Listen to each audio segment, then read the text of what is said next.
سلام برای بچه، امروز قرار با هم یاد بگیریم چجوری توی افتر افکت و پریمیر پرده سبز ویدیومون رو حذف کنیم. پس بدون معطلی بریم سراغ آموزش. فقط نمیدونم اول افتر افکت رو یاد بدم یا پریمیر. پس بهترین گزینه سکه است. خط میشه پریمیر. شیر.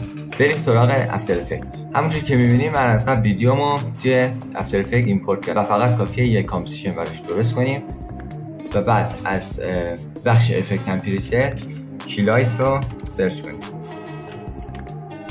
و بعد بندازیم روی ویدیومون. تنها کاری که باید کنیم اینه که این قطره چیکون رو بزنیم به قسمت‌های سبز. فقط نکته مهمش اینه که روی قسمتی که بیشترین تیره‌گیر داره بزنیم، ولی چون این ویدیومون سبزش یک دسته هر جا بزنیم مسئله‌ای نداره. با یک کلیک می‌بینید ویدیومون پرده سبزش حذف شد. برای اینکه دقیق‌تر این حذفیات انجام بدیم فقط کافیه از بخش ویو بذاریم روی اسکرین مت. قسمتی که برامون سفیده به معنی بخشایی که واسمون مونده و قسمتایی که مشکیه به معنی بخشایی که واسمون حذف شده. اگر انتخابتون انتخاب دقیقی نبود فقط کافیه با تغییر این ارقام به نتیجه مطلوبتون برسید. نکته مهمش اینه که هیچ ارقام مشخصی برای حذف پرده سبز نیست و باید ما خودمون با تغییر این ارقام به نتیجه مطلوبمون برسیم. همونجوری که می‌بینید پرده سبزمون به تمیزی حذف شده و نیاز به تغییر ارقام نیست. و حالا کافیه دوباره ویو رو بذاریم روی فاینال ریزالت تا نتیجه نهاییمون رو ببینیم. و حالا کافیه یه بک‌گراند براش ایجاد کنیم و بعد ویدیومون رو روش قرار بدیم.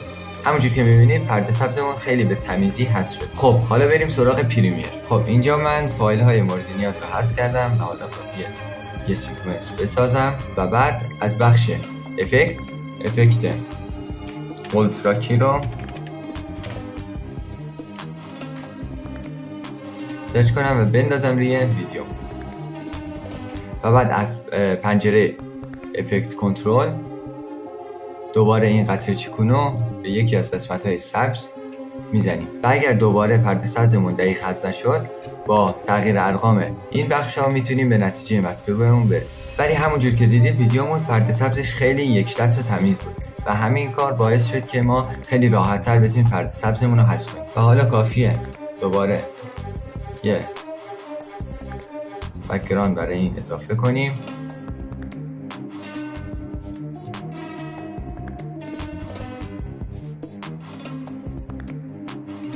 و ویدیومون رو روش قرار بدیم.